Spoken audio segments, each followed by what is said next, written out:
Welcome back to the Fast Life Podcast, which is brought to you by Simpson Motorcycle Helmets. For the last 8 years, I have exclusively worn Simpson motorcycle helmets from around town to my yearly cross-country travels. My go-to for 2024 has been the Carbon Outlaw Bandit, which has the most secure visor detents in a helmet I have ever experienced. The Outlaw is also the lightest helmet I have ever worn, which is essential on long rides. Head on over to simpsonmotorcyclehelmets.com to check out all the models and options, and lastly, give them a follow on the gram at Simpson Motorcycle Helmets. I stopped into Denver, Colorado to sit down with Dennis Punt, a builder on this year's FXR Tour. His style is clean, precise, and with a custom edge. And in this episode, we get some of Dennis's backstory along with some of the details of his new M8 FXR build. So let's get started. Hey guys, you ready to let the dogs out? Fast Life Podcast. All right, so just pull that thing like close to the edge of the table. That way you're not sitting. If you sit back a little bit, it'll be close to you. So what's this? It's called Stranahan's. Stranahan's original. Yeah. People used to stand in line to get it. They used to. Like I said, I don't drink whiskey. I don't know if they still do. Well, I appreciate it. I'm down to drink some Stranahan's, some Rocky Mountain original. Tastes like everything else. Oh, it's smooth. It's pretty good. I'm getting better at whiskey. Yeah. I've heard you say that. I don't normally drink it because it's not my thing. I know you probably heard me say the story about my wife teaching me how to drink whiskey. Yeah. Straight. She did a little bit of water, then ice, and got to where I could, because I could never do shots growing up. Even to this day, I'm still not good at it. Not that being good at doing shots is a good thing, but it, I don't know. It looks cool to be able to just take a drink of a shot real quick, you know. And I suck at that shit so bad. I'm make faces, whatever, man. It's crazy, but I'm gonna sit over here and make faces then. Yeah, it's ugh. But now I guess now I'm palated to it because I can just drink it straight now. Other than a little ice, let the ice melt a little bit. It's perfect. Yeah. You know what I mean? Takes a little bit of the bitterness away. But yeah, man, fuck, we're here. Here we are. Dude, I appreciate you being accommodating because this trip has been pretty much sporadic. You know, I've been trying to leave everything loose, and which makes it hard for, when you're doing podcasts on the road, I tend to forget that not everybody is self-employed. Not everybody, owns the company that they work at to where they can just be like, hey, I got to go do a podcast at 2 p.m. today. You know what I mean? Yep. So it's something that you get reminded of pretty quickly. And it's well, I was planning, say if I was here at noon, but you're at work, and I'm well, fuck, I want to be in, Raton tonight. Yep. So it's I called my boss at 7:00 last night and said, hey, I can't come to work tomorrow. I said, Jace is coming into town. He just messaged me and he's like, oh, I got you. Just take the day off. That's cool. So yeah, I wasn't going in today. I had to get the house clean and get the bike back together. And you put it all, dude. It looks. I had parts everywhere on all three of those FXRs. So I need to focus in on one, but I got all three apart. And, I can't have him show up and everything's in a damn pile right now. Oh man, that's the process, man. That's what it's like. But no, it's pretty dope. The setup y'all got here, the two different garages. You're packed to the gills. I see you got a couple car projects. Yes. How do you find time to mess with those on top of bikes? Those car projects have been sitting there for probably, man, I bet 8 to 10 years. I mean, they look like great shelves for motorcycle parts. They are. Both of them. My Mustang is like a box storage unit. And luckily, that truck has a bed. So. Yeah, it's nice. It's a Fox body? Is that what those are? Well, I got one Fox body. I got 05. And then I got a 68. You probably didn't even see the 68. It's buried in boxes in there. But used to try to get a little closer. Used to be big into the Mustangs, but the Harleys kind of took over, and I don't know. It's every time I think I'm going to get back on a car project, I I find another bike. How much of those like those old 5.0s, that kind of style Mustang going for these days? They got to be they're up there. I don't know, because like I say, I haven't been too involved in it, so I don't know. I haven't shopped for one or priced one in a long time. At one point, I had 4 of them. So like FXRs, right? Yeah. Now I have 4 FXRs. You know, like there's certain things, like there's certain like say for instance that 5.0 style Mustang, right? When those things were like really popular, especially like in my early street racing days, like those were like the cheap cars to go fast. Yeah. Yep. You know, the styling that people would do to those, it never quite.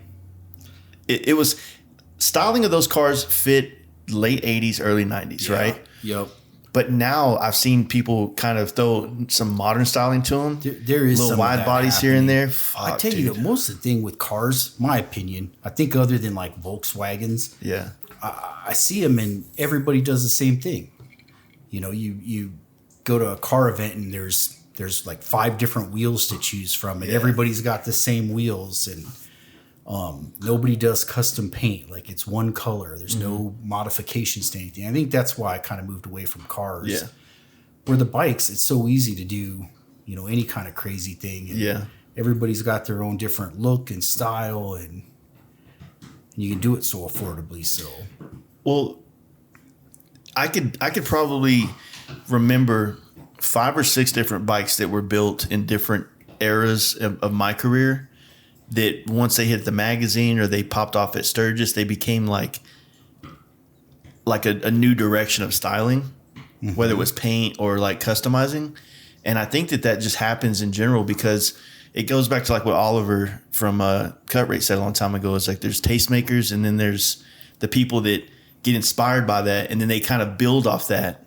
And I think that happens. I mean, think about a car. I mean, that's an endeavor to be able to like redirect traffic into a new styling.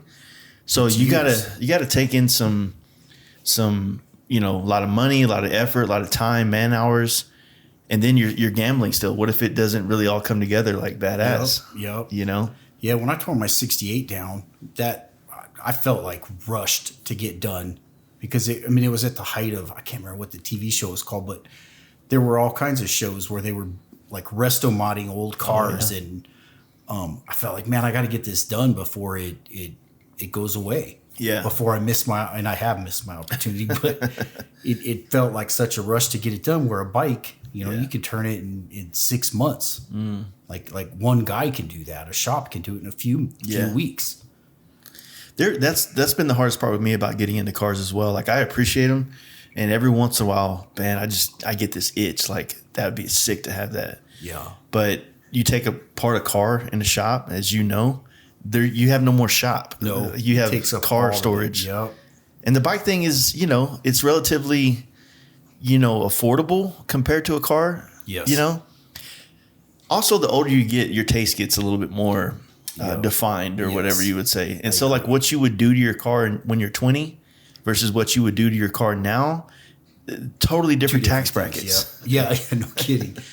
Well, and I think cars, for me, it kind of turned into there's nowhere to drive them. Like a bike, you can split lanes, you can take shoulders, you can go in the mountains and run with it. Where a car, I think the cops pay attention to it differently. It feels different. You can't you can't drop in between cars so easy. It just I would say as Denver grew, I didn't enjoy it. Maybe I just got old, but I didn't enjoy the cars near as much. True. Well, I feel like when you put that much money into what it costs to build like a 69 Camaro or something now, people don't drive them. Yeah. They trailer them to Good Guys or some, you know, Autorama or something like that. And then they never drive them. Like, right. I think my lust for a car or some kind of 4-wheeled vehicle right now is because I want to do in something cool what I do on a bike and travel on it. But my wife can go. You know what I'm saying? Yeah. She's not going to be as comfortable as we would be in our, you know, SUV. But I mean, that's kind of the fun. I mean, we're not as comfortable on a bike as we are, but we're kind of, it's an experience in this, in that, and like in your Camaro that you have out there. That would be sick. Or the Mustang, sorry. All right, Mustang, my bad. Just be careful here. But yeah, it'd be cool to go travel in that, you know? There's also an element of like, it could not make it. It very well could not make it, yes. Yeah, that's always the hard part. And I think with a bike, it is easier. And I don't know. I think there's something to be said for just you on the bike. And, I don't know if you saw it there. I got a big old passenger van to haul my brood of kids around. And, we do a trip every year and take the big van and load everybody up. And it's awesome. It's fun. Yeah. It's fun to go camping and go check out things and hike and, stop at different places. But I think the adventure on a bike, and it's you sitting on top of the motor and, and problems arise, like as much as you hate to have a problem, like that's part of the fun. Yeah. Overcoming the challenges and, the weather, we've all ridden in hail and snow and, whatever comes, torrential rains. So I don't think Denver gets enough. This side of the Rockies on 25 does not get enough talk about how crazy and erratic the weather patterns are. Oh yeah. It's instant. Literally, you can look at the map and you could see the storm just forming on top of one of the mountains. Yep. And within minutes, it's a fucking gnarly storm passing through. So this was quite a few years ago, but we were leaving Laughlin one year, back when they used to have Laughlin still. We're riding back and we left Vail. And we're heading up Vail Pass. And, they have those huge signs overhead and said nothing about the snow up ahead. And we probably got a mile into it, and there's nowhere to turn around because it's a split level highway. Yeah. And it starts snowing. And you're just like what are you going to do? Yeah. You can't turn around. And we went until there was finally a police turnoff. And at that point, we're watching cars slide off the road and people coming down the hill were smashing into each other. We pulled into the police turnoff. The police are yelling at us like, what the hell are you doing up here? And so we waited for a tow truck to come. And damn. Yeah. And again, in Vail, it was sunny and beautiful. Yeah. So by the time they dropped us off on the other side of Vail Pass, it was sunny. And just up there. Yeah. $1,000 tow for 4 bikes to get off the mountain. But, it's just, but it's a great story. It was a great time. And, we all look back on it fondly. But last year on the way to Sturgis, I left the house, was making really good time. So I went and did, right in Trinidad, you can cut off and go through this little loop that'll take you back to 25, but it goes through some mountains. Yep. They have a name for it. It's like Legends Pass or something like that. It's beautiful though. Yeah, it's nice. And I was going to Pueblo to do a podcast with Barella Brothers. Oh, yep. And then from there, I was going to go all the way to I booked a hotel in fucking Boulder here because I was going to be spending the next day with Lichter. Okay. I got to Colorado City, or not Colorado City. What's the one with the college? Colorado Springs? Colorado Springs. Right when I was coming in, there was a storm just happened, and I got stuck there. I couldn't get past it. Yep. And gnarly one too, dude. Just sketchy. Yeah. So ended up having to, because I'm starting to, when I book flights and hotels, I'm starting to pay for the insurance to be able to cancel them. Back then, I'm like, fuck, I'm giving you another $10. Yep. I'll be there. Now it's like, let's go ahead. But yeah, I ended up having to get a second hotel that night and, then blast up there the next morning, which was during the week. So I had to get through Denver traffic, which it's not too bad, but I feel like on the south side of Denver, they drive like gnarly because they're used to coming off the mountain or off the hills there. Yep. Me, I'm like, I don't know what your road conditions are like. You know what I'm saying? On this side, like from where you're at going north, it's just straight, but it's like, it's all flat. It's been construction for here forever. For it seems years, like. yeah. Are they just adding like that HOV lane shit the whole way? Yep. Okay. But yeah, I think they've been at it for like 8 years. Yeah. So sounds like Interstate 35 in Dallas. Yeah. Yeah. It's nice to have the HOV lane. At least the bikes can run in it. Yeah, I ran in most of it today, and then I split a little bit, but you guys are like Texas. People they lose their shit here when you split. They're not very pleasant. Yeah, it's like, come on, dude. Like, you're in a car. Like, you have all the amenities I don't have. Yeah, it's not 100 degrees inside there. Exactly. But it's crazy, like, just coming here, man. Like, you really grew up in a motorcycle household. You know what I mean? Like, how early was it on in your life whenever you're, messing and tinkering with these bikes or just being in the world, So we have baby pictures of me at 6 months old in the summer in a snowsuit.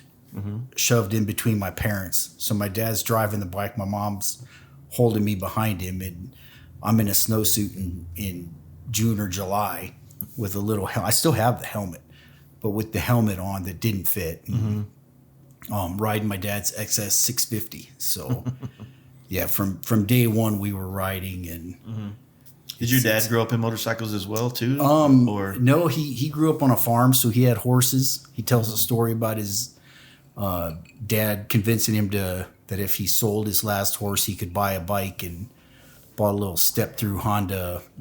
I can't remember what they call the thing, but a little 90cc Honda scooter motorcycle thing. So yeah, he was up in South Dakota, right? Yeah, he was in eastern South Dakota. Yes, they only have like a few months a year they can get to enjoy that. Yes. Right? Having a brand like Arlen support the Fast Life podcast is absolutely surreal. Decades before I fell in love with motorcycles, the Nest brand was right there innovating and inspiring generation after generation. The brand's long-standing history and dedication to the custom motorcycle industry is truly remarkable. I have been fortunate enough to use many of their products on my Road Glide, Lowrider ST, and FXR chopper over these past few years. I love their 4 and 6 piston brake calipers, wheels, and bagger mid controls. And I used Arlen air cleaners on all my bikes. And even after thousands of miles, the parts still look and feel new. If you're interested in learning more about the Arlen motorcycle products, head on over to arlens.com where you can find out more information and see their vast catalog. And for our listeners, if you drop the Fast Life 10 offer code at checkout, you're going to save yourself 10% on your order. And don't forget to give these guys a follow on Instagram at Arlen Motorcycles to stay up to date with all the happenings around the brand. Now let's get back to the show. If you're looking for high quality motorcycle lighting, then check out Custom Dynamics. It doesn't matter if your motorcycle has been around the block or it's fresh off the showroom floor. They offer a wide range of LED lighting options for various models as well as custom applications. They have been in business for over 25 years and are committed to providing top-notch products at competitive prices. On my FXR chopper, I'm running one of their custom application LED taillight strips and their industry standard 5.75 LED headlight. And on my Lowrider ST, I have been running their Pro Beam Series LED turn signals, taillight, and headlight. You can check out their website at customdynamics.com to explore the available LED lighting options for your motorcycle. And don't forget to follow them on Instagram at Custom Dynamics. Yeah, I feel like, even from Denver, I don't know what it's like on the eastern side of South Dakota, but for the month of July and August, you feel the rally. Yeah. Sturgis. Yep. Like all the signs here, motorcycles, Yes. Yep. Because this is a main vein to get to Sturgis for all the Southwest and everything, So I imagine it's got to be the same thing on the eastern side of like South I was Dakota. telling you, my parents retired, and they've moved to Sturgis, and they won't come home in July. Like they're so excited, like tents are going up and all the activities are happening, and like they get to probably see a perspective that we don't. Pre-rally, they're just so stoked to watch it all happen and come together, and what bars are doing what and what they're going to charge for drinks, and I mean they're just in the gossip of everything. The gossip of it all. They call and that's all they have to tell me. What was your first step into customizing?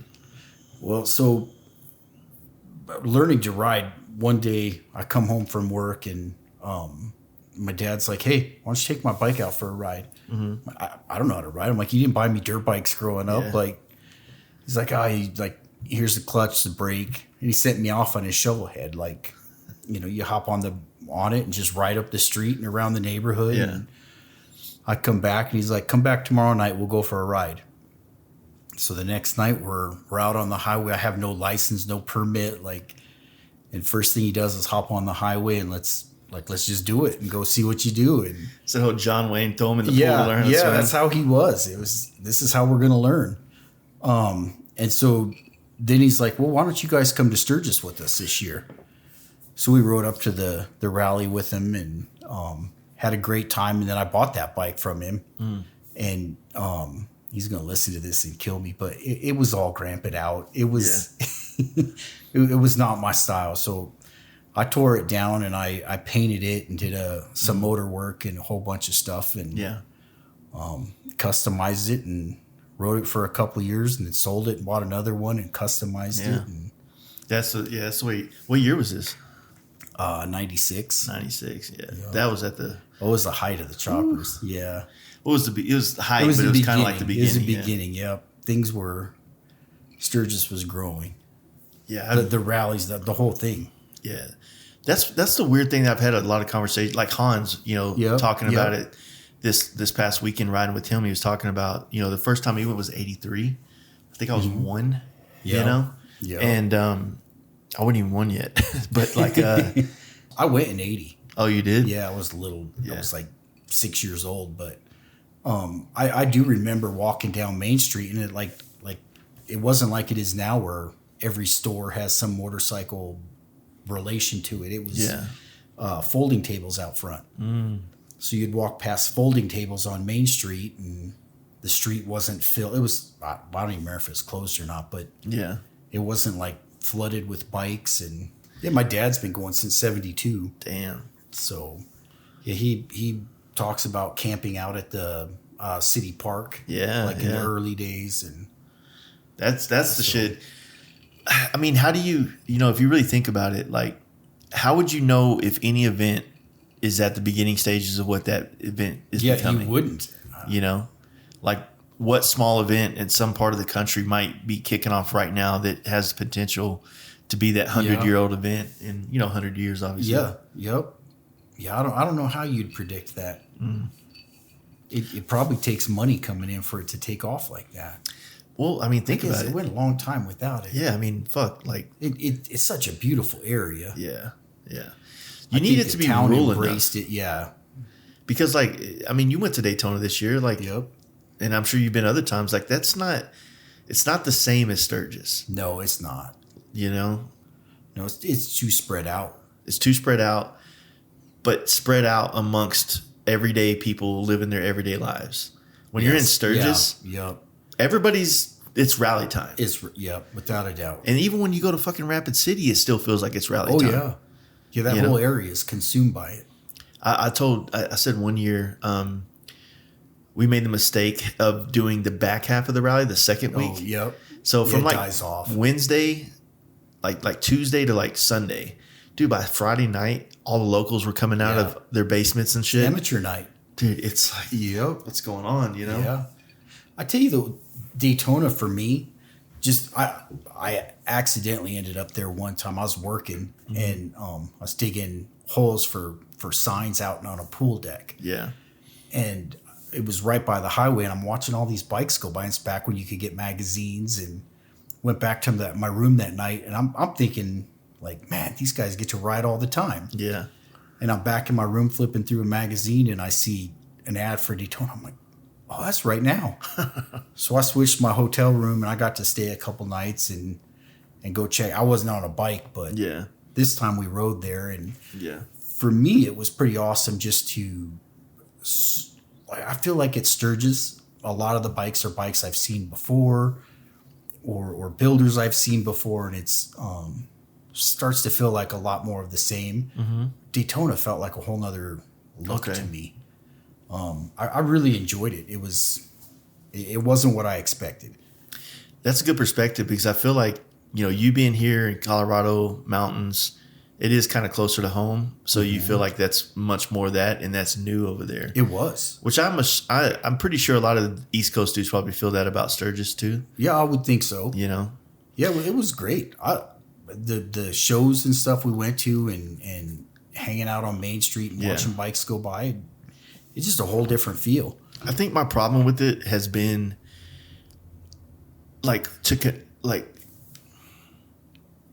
I'm trying not to compare it to something else, Yeah. Like, I think it's human nature in a sense for us all to find a way to compare something to something we've already experienced or some expectation we've already made about something. Right. And so, all right, now we're at, I go to Sturgis that was the first big rally I ever went to, other than like Rot Rally, things like that. But and then you go to Sturgis and you're just inundated with all this riding and these hills and this history. And then you go to Daytona and it's there's none of that. There's history there, but it's like it's not plastered on billboards. It's not in your face. It's like it's racing history, which if they let you ride on the beach still, it might feel like you got some of the history. But maybe them pulling that away killed it. Yeah, I mean, I think rules in general are killing shit. Yeah. Which obviously there's so many people everywhere now that they need rules. I mean, that was driving me nuts going through these national parks that I've been on these last couple of weeks. It's like you go online, you get a fucking pass, and then, most places you got to get a reservation to go through them now. Yep. Well, at 3 p.m. in most places, you don't have to get a reservation. So if you show up at 2:49 or 59, rules are rules. Yep. And I'm just like, I'm a fucking motorcycle. Let me go. Yeah. Then they're like, no, you had to go park over there. And so by the time I park over there, it's 3 p.m. Now I got to go get back in line. Yep. And I'm like, this is fucking. It's a little insane. Well, that's where, like I was telling you earlier, that Sturgis Off Rally is such an amazing place that the riding's phenomenal. Yeah. But there's nobody there. And the people that are there, if you're riding and you come up on somebody, most of the time they scoot over and let you by. Yeah. You do that here in Colorado, and man, they're in their Subaru and they're pissed you're riding like this. Like, God forbid you'd have any fun. Yeah. Yeah. So. Yeah, that's what's that. Do you get a lot of people hitting you up about, like, what's the best ride in Colorado and those kind of questions a lot? No, I don't. I think there's so many. Okay. Yeah, there's so many people that most people I know live here, and then and it's so popular, to be here, that all the good rides are pretty well known. There's not a lot up here isn't that's untouched. hidden. There's a few roads, but I mean, you can't really take a left or a right anywhere and not find something pretty nice. No. Yeah, once you're up in the mountains, it's like everywhere you go is pretty amazing. You do the sign stuff for a living, but like, how did that come about? Like, it was a complete accident. I worked for a company that did steel. We made small steel pieces for Home Depot, Lowe's, things like those that. Little things you can get. Little short pieces of steel you could walk in and buy. Yeah. I used to Scotch Brite them to clean them. This is when I was like 19. The owner sold that company, but he still owned the building. Yeah. So I'd see him every day. Super cool guy. And one day he walked by and he's like, "You want to come work for me again?" I said, "Yeah." Because he was awesome. The guy he sold it to was a dick. And he had a sign company that he just started randomly. And so I went over, and it was a great fit, and been there for, 27 years, I think. Damn. Now. So you see some changes in the industry and how was the sign industry in the 90s? They didn't there was no ADA, so there was no Braille. There was no raised copy. Like so many regulations have come in for that since that time. But and just the equipment, like we were a tiny little company. There were like, I don't know, maybe 8 or 9 people there at the time. And we did tiny little resorts in small island communities. But since then, it's grown, and we do a lot of work in like major resort type facilities. Yeah. So you said you handle mainly the inside stuff, right? Like all the inside decor type signage. Yeah, like room numbers, restrooms, directionals, like get off the elevator, and safety signage, ADA, wayfinding. So, but you said there's like a paint aspect to it. How did you get into painting and stuff? Well, we have 2 automotive paint booths. We have 2 lasers that I can cut like 1/8-inch steel, and so for me, it was day one. It was amazing because I already had my bike, and one of the guys that had been there quite a while was like, "Hey, you ever thought about painting your bike?" I'm like, no, but for him to take the time to show me some stuff, and we painted some flat panels, and to be able to learn on that and learn, then I don't know, I'd probably been there 3 years. We bought a router, and to be able to cut aluminum and make billet parts, because again, it's the 90s. Like making billet pieces and polishing them was like you couldn't beat it. That was king shit. Yeah. And I look back and go, scroll through pictures and see some early stuff. I'm like, oh geez, what was I doing? But you learn and you develop, techniques and talents, and you learn what makes a big difference in stuff. Yeah.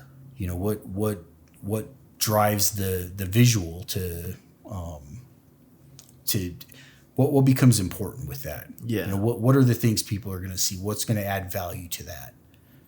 Yeah, that's a good point, because that really does translate into the bikes that you build. It does. It's in a way, it's understated, but in a positive way. But it's understated from across the parking lot, but very overstated in the details. You know what I mean? Yeah, thank you. It's like they really just reveal themselves as you get closer, and it's like you really got to not stare, but one part might be more visible and draw you in. And as you're scanning, oh shit, and then you see this and that, and it's like then it takes you down this rabbit hole of like, what the fuck else did this do? Yep. You know? Yeah, and it's the small details that matter. It's that's what drives them. Anybody can buy a bunch of parts out of a catalog and slap them together and make the most obnoxious thing you've ever seen. But to take the time to make it understated, to make parts fit, to make people wonder, like, was that factory? Like, what year did that come on? Yeah. And that's what I appreciate, is when you have to wonder, like, was this a factory part, or was it, what catalog did this come out? What year was this available? To that point, if you really think about it, it goes like a very understated custom part is much harder to make than a loud piece. Oh yeah. If you think about what tribal, shit is, like tribal's like, there is no form and function. It's just like points and angles, right? But like, say for instance, like we were kind of earlier talking about the turn signal things that you got going on the RT fairing. So many ways you can take that, right? But it's a very overlooked part. The only thing I've ever seen anybody do is make those LED ones for a while. Yep. But it's still the same thing. Well, and I tell you, the first set I worked on, before I 3D printed them, I did try to make them out of aluminum and heat form them, and because I was going to do something similar to that, and it felt like a 1990 Ford Probe, like it was flush and smooth, and it felt cheap. Yeah. And that's when I stepped back and said, all right, I got to do something with a little dimension to it and look intentional. And but I still don't want it to be something obnoxious that stands out. I think the first bike I noticed that you'd ever done was that FX. No, actually, I think the Bagger. You did that Bagger before that FXR. Back in 18, yep. Because I remember taking pictures of that Bagger at I think it was at Jeff's show. It was the V2 Envision show. Yeah, I took pictures of that, and I love the paint job on it. Yeah, thank you.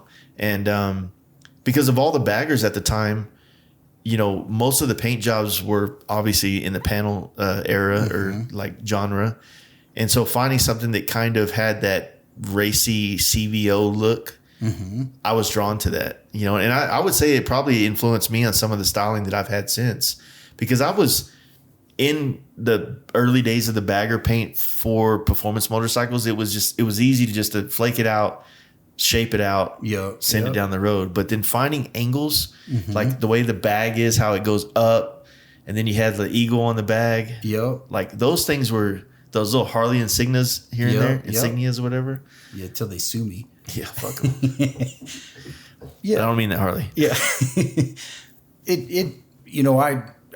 When the performance bagger thing happened, like I was so excited. At the time I had a 98 Road Glide, and I had the long bags on it. And again, you talk about style makers, like that wasn't me, but man, I was ready to hop on that day one, and I was ready to drop those bags, and I was shopping for short bags again and doing everything. And my God, I'm just gonna get into the new bike. An opportunity came together, and so I hopped on that, and I don't know, the panels never appealed to me, but having a more racy look, and I was excited. And I've always liked the traditional Harley logos, and like the one on the front of the fairing, that's off the old their bags, like when you'd buy merchandise and they'd give you a bag. I scanned that in and drew it all out in the computer, so I had it to cut. But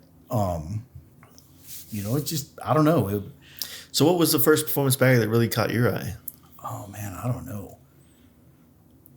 I'm not very good at remembering those things like that. Yeah. I like when I was looking at your bike today, as you rolled up, I'm like, my seat looks a lot like your seat for this year. My bike I'm building right now, I'm like, I didn't think about it. I see things and I remember like the details and what I like, but I'm not very good about tying them to a certain bike. Okay, but I think your seat had to have some influence on what I'm doing. It's all the same materials. Yeah. I mean, they're a much different shape. But Well, I mean, that's kind of like a thing as well. I mean, I feel like I draw a lot of my inspiration from what I see. Mm-hmm. Maybe sometimes it's outside of motorcycles or different genres of motorcycles, right? But yeah, the performance bagger thing is a weird one because I feel probably on the same boat you were on. Like I was over big wheel stuff, more so the community surrounding it than the actual bikes.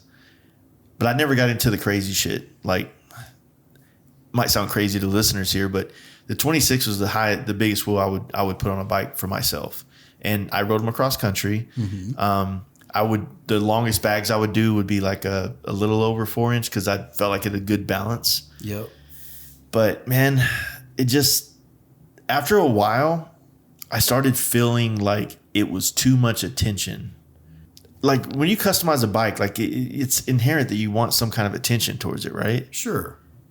But like I don't like what kind, like what is the attention that you're looking for? It feels great when you pull up in a parking lot and some people are like, "Oh my God, this is the coolest thing in the world," and it definitely happens on more big wheel stuff because it's definitely an out there looking flashy. But I think that the flashy, it became more flash of a symbol of not quite what I wanted to be connected to in motorcycling. Like mm-hmm. I want to be connected to the inherent like true meaning of motorcycles and customizing them, riding them, experiencing them. And I felt like that was it. I was being attached to something that was more of a trophy for somebody that has money rather than a vessel for experience. Yep. You know what I mean? Yep. Absolutely. But I can appreciate big wheels. Like there's still to this day ones I'm like that when that came out, bro, we all shit ourselves. Right. Yep.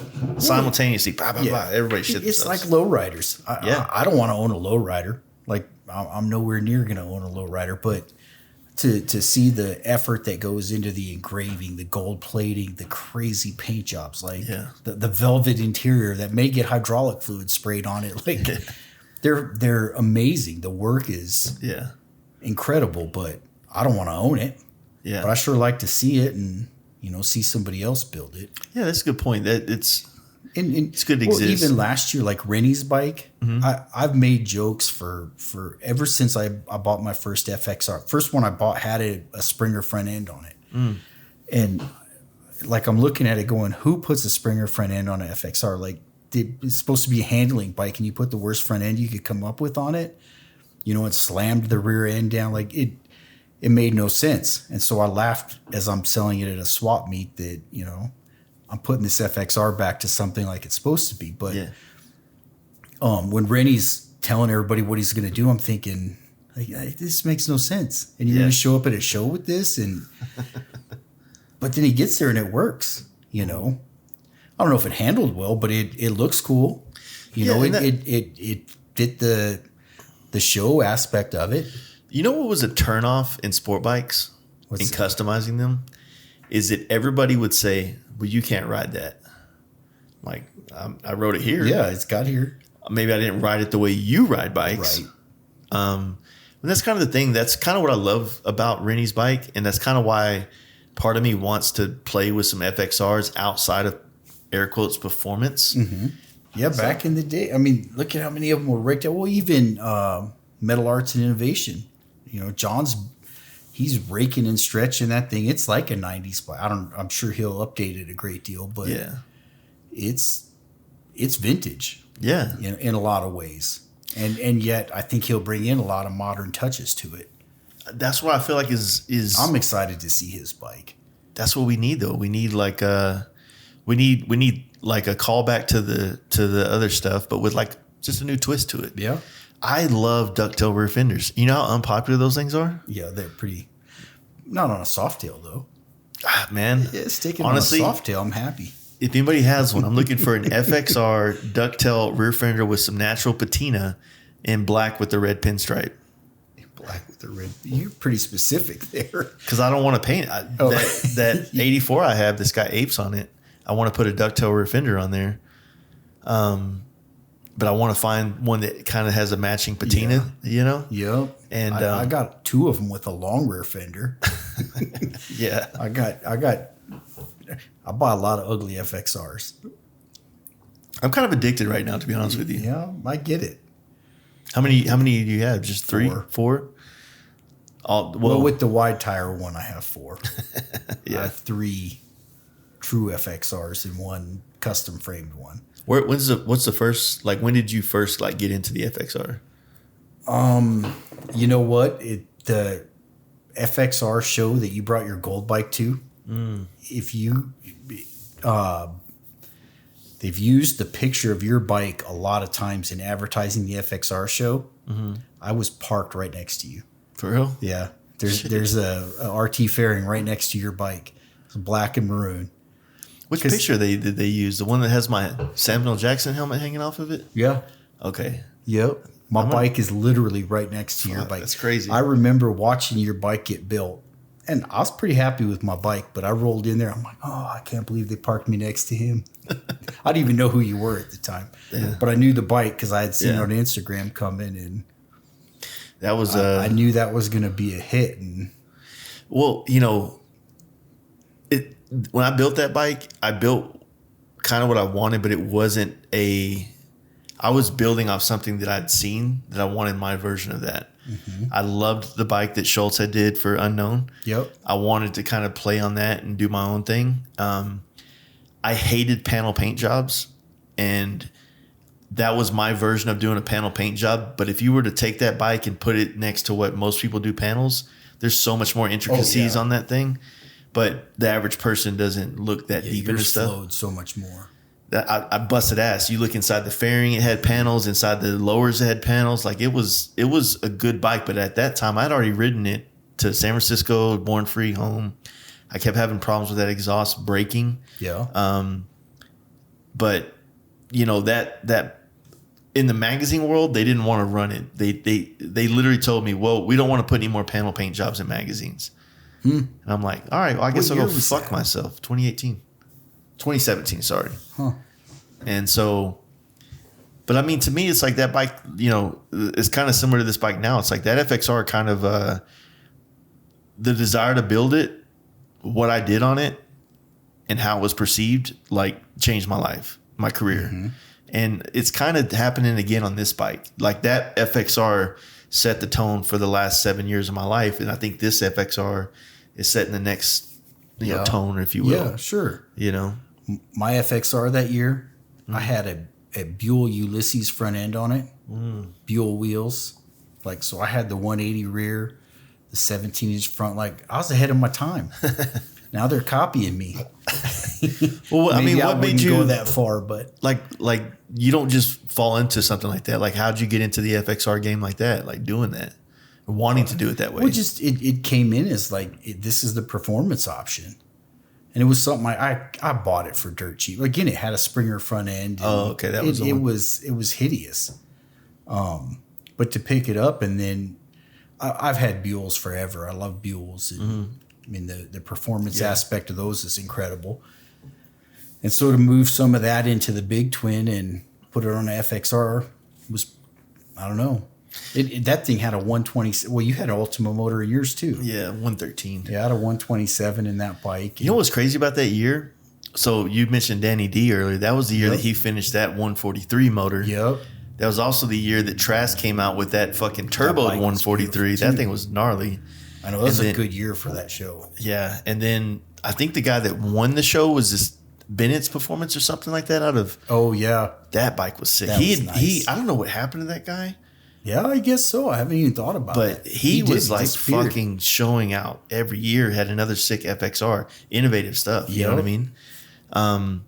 I miss Barnstorm. They used to be heavy in the FXR stuff too. That's right. Well, and that's where I was telling you the FXR I started building last year before I got invited on this year's tour. Yeah. I backed off from it because there was a few custom parts, and it's going to be a really cool bike, but I felt like there was too many things that were just accessories. Again, it's going to be a really nice bike, but it's not. It doesn't have the level of fabrication that's on my new one. And that's where I looked at it. I'm like, I can't, because I took pictures the whole time. Because I thought, man, if next year I'm going to apply again, I'm like, if I can get in, but it didn't fit what the FXR Tour is supposed to be, at least for me. Over the past year, Cowboy Harley Davidson has been putting in the work to help bring together various aspects of the motorcycle culture within the Austin, Texas community. They have supported not only the podcast, but also many local bike events and shows, including our FXR Tour. I want to express my gratitude to the entire staff at Cowboy Harley for their support. I've had the pleasure of purchasing 2 bikes from Cowboy Harley Davidson in my lifetime. Most recently, I bought a Lowrider ST, which was dialed in with a few custom parts that I pretty much got to have on every bike. Whether you are in the market for a new or used Harley Davidson or looking to get your motorcycle customized, repaired, or simply maintained, you can count on their professional parts and service departments to get your bike dialed. To get in touch with them, you can visit their website, cowboyharleyaustin.com, or simply drop in and start a conversation about your next or even your first Harley Davidson. And don't forget to give them a follow on the gram to stay up to date with all the other happenings and events going around in the Austin, Texas area.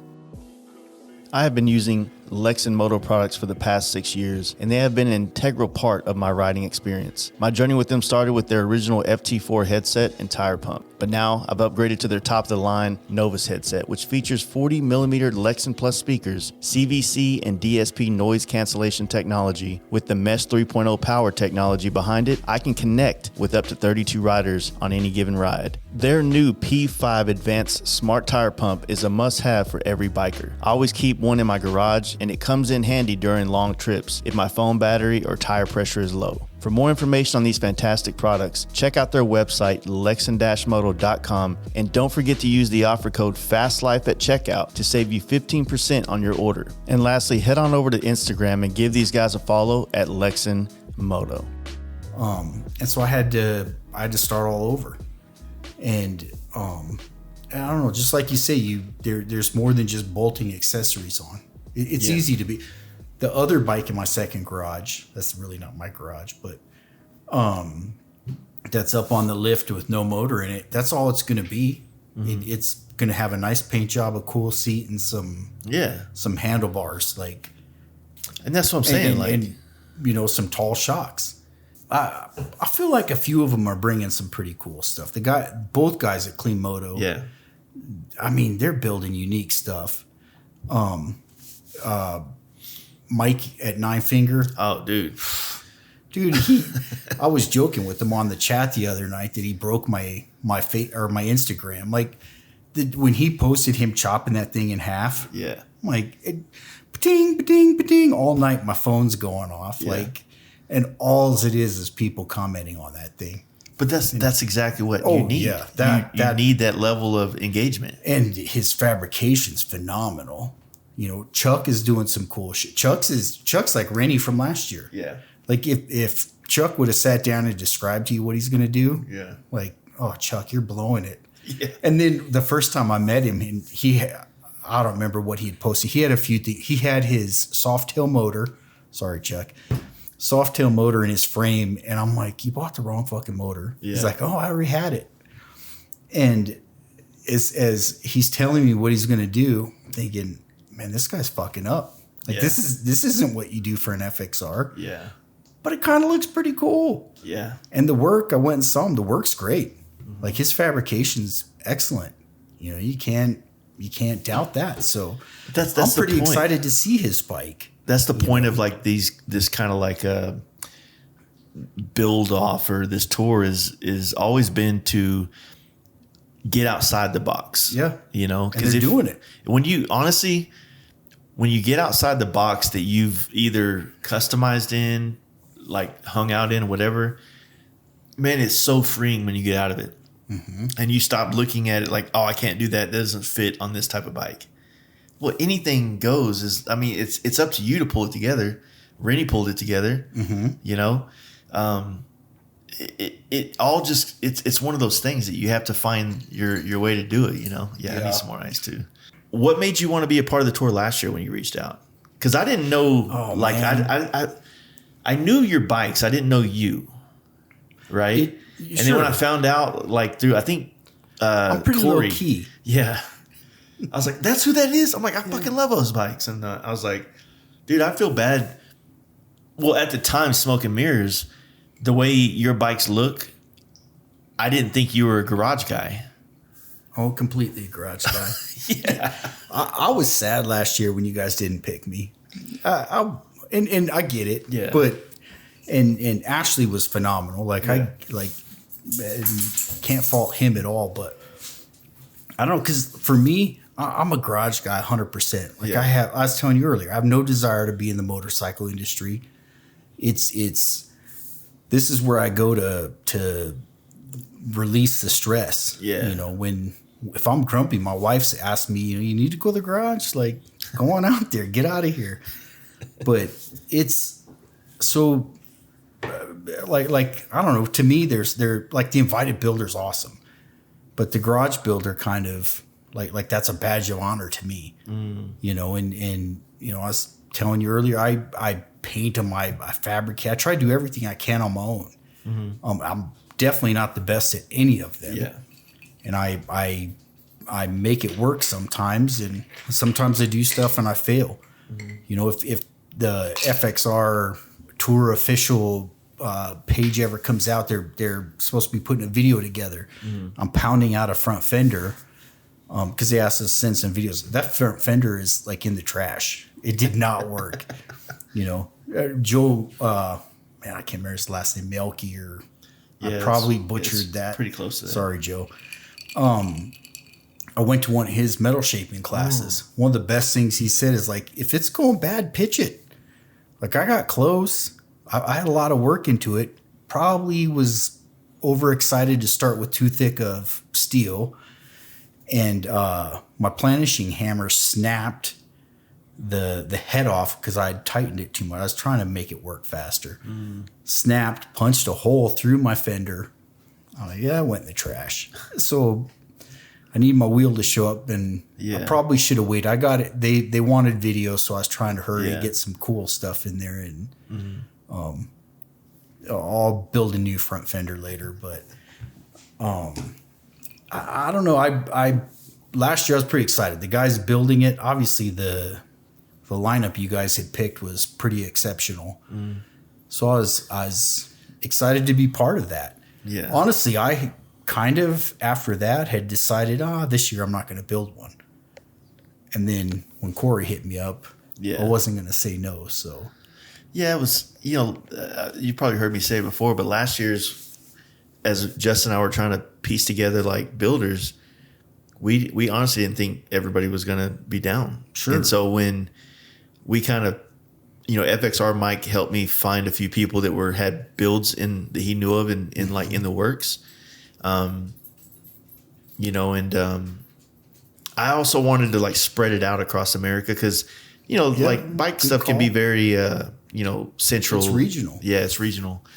And I knew Clem was always into the, you know, FXR stuff, and he's got a lot of FXR homies up there, and you know, and I love that dude's style, and I just felt like it'd be so cool if he was a part of it. You know, I had no idea he was building. I had no idea that he was in the process of building a land speed bike, right? But he rightfully so. I mean, he just brought some flavor of his own to it, and you know, Bare Knuckle and everybody that came to the table. It's like it was just kind of like it was strange how it was so easy last year. Yeah, because everybody wanted it and everybody was down, and it really made the job that Justin and I had last year not that hard. We had to make some podcasts and some posts and some things like that, but for the most part, we just had to get in the group chat and talk a little shit and have a little fun, and everybody was doing what they had to do, and you know, the hype was built. Rennie did a lot of things that made people mad, and that helped. People don't understand that. Yep, you know, absolutely. his marketing strategy, I would give him a lot of credit for keeping, you know, I'm not the kind of person that wants to thrive on adversity that way. Yeah. Personally, But if it works for him. but Rennie's got more of a like a temperament to handle that. Yep. So I'm glad he did, because like I said, all that stuff, he picked a genre that was like, Corey and I said it, like, man, is he going to pull this off? And I swear to God, it's probably one of the most photogenic bikes that I've ever shot. Yeah, that's pretty cool. I can't not get a good angle of that bike. Yeah. You know, he did a great job. I couldn't believe that. Like, I never thought about what that frame looked like under that skin. Yeah. It takes a guy like him to go, what if I cut this off? Yeah. You know, like we were talking earlier when these guys talking about cutting the turkey neck off. I'm thinking, I dig that part. Like, that's part of an FXR. He took it well beyond that. Yeah. Kind of like, I thought he had a aftermarket frame, like a chopper guys or something. Turn it into like a structure. Like yeah. It's It was awesome.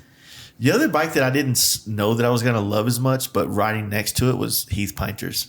Oh, that bike was awesome. Dude, like, I saw it before he even he filled the spot. And I was like, yeah, it looks cool. I wasn't really thinking much of it. But it really, like, I think this is the one thing that you don't get when you accessorize a bike, is that you don't get a bike that fits you the same way. And not trying to be gay, but Heath looked like a bad motherfucker riding down the road on that bike. The whole bike fit him. Mm-hmm. Honestly, if I hadn't seen that bike with the mini RT fairing, the mini bags, I would thought that was the goofiest shit they ever came out with. Yep. But it looks so fucking good on his bike and Chris. Yes. Eckert's bike. Saddleman killed it on those bikes. They did. You know. Yeah, that was a great fairing. I bet they've sold a ton of those. And good for them, because what a great design. Yeah. Like, they nailed it. It's an option, right? Like, yeah, having another option for these bikes. Compared to a $3,000 RT fairing with mounts, like... So did you have that fairing already, or did you have to... Again, like I was telling you earlier, I had started I bought a frame because when I applied to be the garage builder last year, I bought a frame thinking if they pick me, like, I'm screwed if I don't have something to get started. Yeah. And then I didn't get picked, and because I had a frame, I had to start buying motors and shit. I know I messaged you. I said, look. I know. You guys did. You guys were cool. I was like, look, I don't want to think about you as a garage builder. I looked at I knew your bikes. I was like, we never knew how much people wanted to be a part of it the first year. You know what I'm saying? Yeah. Oh, it was awesome. Every Friday, that's why I've been, not all my posts are great, but I make sure I got something up every Friday. I haven't missed one. Nice. But because, when you guys announced that, I watched your podcast like 10 times, listening to you guys, all the rules, how to apply, and I was stoked. That was the thing, and then after that, every Friday I'd log in. I'm like, oh, nobody's posted anything. Log in at lunch. Oh, nobody's posted anything. I was like, it was every fun. Time. Oh, it was awesome. Yeah. I wanted to see what you guys were doing, and then as bikes developed, to see what you guys were doing. Yeah, I was stoked. The first couple of weeks after an announcement, everybody's kind of gung ho, so you get some posts. Yeah, and I was kind of going really trying to make some really high production reels, if you we'll say. But then gets this Born Free comes around and all these other events, and it gets hard to kind of that build kind of it's in the works, but it's on the shelf a little bit. But man, after Born Free, I'm just saying this year we blew you guys away as far as guys hitting posts. Not everybody, but Chuck and the Clean Moto guys and myself, we're nailing it every week. We're not missing dates. I went because you had mentioned early on that hey, go back and look at old ones and see what we did, see what worked. Grow yourself, expand yourself. Yeah, and I'd go back and I'm counting. I'm like, he had 20. I'm like, there should be 60, not 20. You guys didn't 60. Hit it every week. There's only 53 weeks in a year. All right. Okay, you're right. So maybe there should have been 40. Maybe, yeah. But nobody posted every week. Yeah. Where Chuck, there was one week Chuck missed a week. Chuck, come on. I was giving him shit that like, come, we're gonna kick you out if you don't get in here. He apologized. It's like, my truck broke down. I had to buy a new truck. I'm like, well, we'll kick you out, Chuck. But that's kind of busting balls that makes this shit fun. Yeah, it's been a lot of this stuff has been pretty fun. Yeah. I'm really enjoying the guys and yeah. Yeah, it's a good concept, man. And honestly, it's simple. It's, you know, I think the simplicity, the same way a simple bike, a simplistic looking bike is full of complexities, right? Yep. Well, the simplicity of what the FXR Tour was when it was created was literally just like, it's that simple. Just make a post. You're building a bike. There's no, you know, the prize is the accomplishment amongst your peers. The, you know, maybe the knife or whatever they decide to do this year will be that signifying thing to where when you have it, like, it's like that. I did that with those guys. That little heirloom now represents a year of your life connected to other people. You know what I'm saying? yeah, So yeah. like the goal that was always about was like creating a different experience that I think that fits today's era of building a bike amongst your peers versus like what we're all accustomed to, which was, this is the fucking great FXR build off. And your job is to talk a lot of shit. Trust me, the entire time last year, the general public could not get it through their heads that it was not a competition. Yeah. Well, even at Durango, they had us vote. Yeah. I wrote, like I was telling you earlier, man, because I'm a bigger fan than I am part of the industry. Yeah. So I listen to every word you and every guest says, and rolling into Durango, I was so excited. I'm like, you guys are starting 4 hours from where I live. This is amazing. And I was, you took way too long to get hotels out. Like I was dying. I'm like, I gotta book a hotel. What if they fill up? Yeah, yeah. And you know, when you got them, I had my hotels that day. I was so excited. And we get to Durango Harley, and they're like, "Oh, here's the thing to vote." I'm like, "Oh, this isn't supposed to be a competition." Like it felt dirty. Well, it's not. They still call me to try to sell me a bike. By the way, For real? Yeah, That's how they got Do you. you need a new road glide? I'm like, I think I'm that good. like we tried to incentivize each stop to do their own thing. You know what I mean? And so like the Amarillo stop was pretty awesome, but under some heavy circumstances because John Stromberg, FXR guy, amazing painter, and another FXR guy, which I'm sorry I don't remember his name. His buddy was in Terralingual with us, and he got hit by a car and he passed. Oh wow! But it was him and his buddy that made the knife that was given away to their favorite, like Amarillo's pick, right? Oh. Which was ended up being Heath Painter. We were all at this little bar off Route 66. It was special. It was like, it wasn't the big party that was at the dealership. Mm-hmm. It was this other thing. And I guarantee you, anybody that was there, which all the builders were there and all the entourages to the builders were there, and just sitting out in the parking lot, like them giving away that knife, like it was hard not to tear up. You know what I'm saying? Yep. But that's the kind of shit it was all about. You know what I mean? Like these little, as somebody that travels on bikes and finds himself hanging out in parking lots in random parts of the country, like having good times. Yep. Like trying to facilitate these simple experiences is what really nails it as far as experience. You know, like I've seen the bike shows. I've seen the hype of like, oh my God, I got invited to be at the IMS show this year. I got to bring the baddest bike I've ever done. Then you show up and like nobody cares. Yeah. Yep. Nobody cares. And you're like, I just cared so much that I fucking leveraged my entire relationship on this bike, you know, and nobody cares. And I wanted to create, you know, the goal was to create an event to surround yourself with people that care. Yeah. The people that you're doing it with and the people that are showing up to be a part of it with you. Yes. You know what I mean? Yep. To validate the time spent, the money spent, the ups, the downs, the fenders in the trash, all that stuff. Yeah. You know what I mean? Well, you know, my twin cam FXR, you noticed it the year after I had it in the show. I brought it the second year. I feel like if because one, that was a pretty badass bike. It was, yeah. But no, I actually noticed it the first year. I just didn't. It was the second year that Justin told me. You posted it and you talked about it the second year. Yeah. And I'm like, well, like that's why I brought it the second year. And they insisted that I put a sticker on the headlight, like to be in the competition. Yeah. And I'm like, all right. And I rolled in and I immediately peeled it off. And my friends were like, what are you doing? I'm like, I already got an award last year. Like, bikes only go to shows 1 year. Yeah. But because it is a nice enough bike, I think if like I walk around that show, if 10 FXRs showed up at the Sturgis FXR show, it'd suck. It's cool that 120 bikes show up. Oh, hell yeah. Even if they were there last year. I don't want to compete again. You talking about right now makes me stoked about it. Yeah, I'm ready. I was just telling you how I was like, I don't know if I want to go Sturgis, blah, blah, blah. You gotta come. But it's going to be so awesome. Yeah, it is. Sturgis is awesome every year, and Joe and the Buffalo Chip put on such an amazing show. Yeah, they do.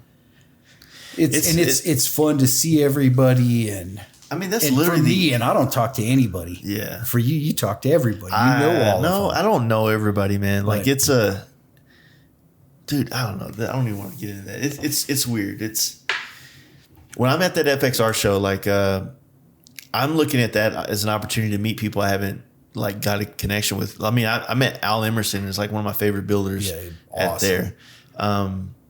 You know, you think that bike will be here there this year? I hope so. I hope so, dude. I really hope so. Well, frankly, the M8, what a horrible idea.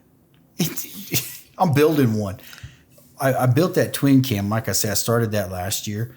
I bought an oil tank. Like that frame, if you want to put an Evo and restore that bike tomorrow, you're not going to... I should show you the fender. I have an 8-inch fender on that bike, but because my shocks are so tall and with the travel, it will not hit the fender struts. So I have a channel in the fender. So the fender is wide, but the frame rails haven't been cut. Nothing is cut on that frame. I stayed. That reminds me of what I forgot earlier. That the twin cam, the bike you dug, had to keep it fuel injected, I used a touring tank. I fit the FXR dash to that touring tank, so it looked like it belonged. So what your touring tank though? It's like a 06. Okay, so like first. Yeah, it wasn't the 6-gallon tank. It was a 5-gallon tank. Okay, but I felt like that dash had to be there or it wasn't right. Yeah. The bike where I parked next to you, which that bike you probably don't even remember, but it had on the spot. Yeah, it had a dash that it was a Paul Yaffe dash from like old school. But I felt like if I didn't have that FXR dash and the whole graphic on the side, I couldn't put a Harley graphic on it because it was a Rolling Thunder frame. It felt wrong. So I created my own logo, so to speak, to put on there that was not a Harley one, but it mimicked it. That makes sense, yeah. Yeah, and it was looked more like a what do you call that? It wasn't so much as of an eagle as a vulture. It was a much more crazy looking, mean. Yeah. And because again, it wasn't a Harley, so I wanted to have something different. But fitting that FXR dash felt like something I had to do, and everybody was looking for stock Harley paint jobs to stick on them, all polished out and re-cleared or whatever crazy thing they were gonna do. I hate, like, who wants a fucking stock paint job? Yeah, you know, in our world, like, I can't think of a worse thing to do. You're building a custom bike and you're going to put a stock paint job on it? You know what's weird about it, though? I don't get it, but... I don't get it, and I don't want to talk shit, though, because, like, last year at Sturgis, those 2 red ones, they were chromed out. I know, and one of them won. It was clean, though. It was clean, but sorry whoever owns it. It's that to me that was clean and they were beautiful. Yeah, I think the problem that we have in the FXR world is that we have too many too many like side streets where we can all hang out in different styles. But the place that we all go to cruise together is the same spot, and it's not it doesn't all mix, right? Because I think FXR makes us all cordial. Like we love all FXRs, which I love FXRs, and I think that there's like this thing that like to be a part of that community, like you have to be cool, you got to be chill, you got to be this, but it's inherent that we're always gonna like have our own personal taste to these bikes. Yeah. And that's going to kind of segregate us into certain groups, if you will. And I think that, like, to be fair, going the Thunderheader and stock paint job route is probably a lot less of a headache of owning a bike than, like, trying to innovate something. Yeah. Like, whoa, your Thunderheader cracked. No way. Oh, you didn't get your track dynamic swing arm. No way. But it's like, I think that those bikes need to exist too, because there are ones, like I said, those ones from Sturgis last year, they're like, oh, wow, those are beautiful. They were. But it's hard to put those bikes in the same parking lot, in the same show, in the same, like, if you want to judge them, judging category as a bike that somebody like went all through and made all these one-off parts and did all this crazy shit and made a unique version of what an FXR can be, right? You had an original plan for the FXR you were going to build last year if you got picked. Yep. What's different about what you've decided to do on this bike? Oh, man. Unfortunately, that bike I started last year, that motor and the transmissions got back cut gears. Like, I was building it to fucking ride, like it full on. What kind of drivetrain was it going to be? Twin cam? Twin cam. Okay. Yeah. And heads are ported and polished. It's a 107, big old cams, like the oil pumps, like can't remember what oil pump. I think it's a Screaming Eagle in that one. Like I was building that bike to be 100% reliable. I got so much money in that bike. I shouldn't say this. My wife will be listening to it later. Ton of money into that bike, and like primaries built, everything was built. And I had the fairing and the bags that I have on my new bike. I pulled them off there and put it on that. But the bike was like built to be reliable and make a lot of power and be a fun bike. When Corey invited me, I'm like, I gotta come. I can't. So that was a silver motor, and silver, everything is polished aluminum. Yeah. Like, I can't just show up with a polished aluminum motor. Like, it's beautiful. Yeah, yeah. Like it will be a beautiful, very nice. I hope it's at Sturgis. I might not pull it off, but I hope I get to bring it there and put it in the show when they kick some of your asses. But which bike? The one on the list? The one over there. Oh, over there. Okay. Yeah. It's like, what are you talking about? Like, that one's got I can't do that. I can't do that. But the one over there, I'll bring it. I hope. Then, so when I got invited to actually be on the tour, I said, all right, I'm going to do the M8, go a little further.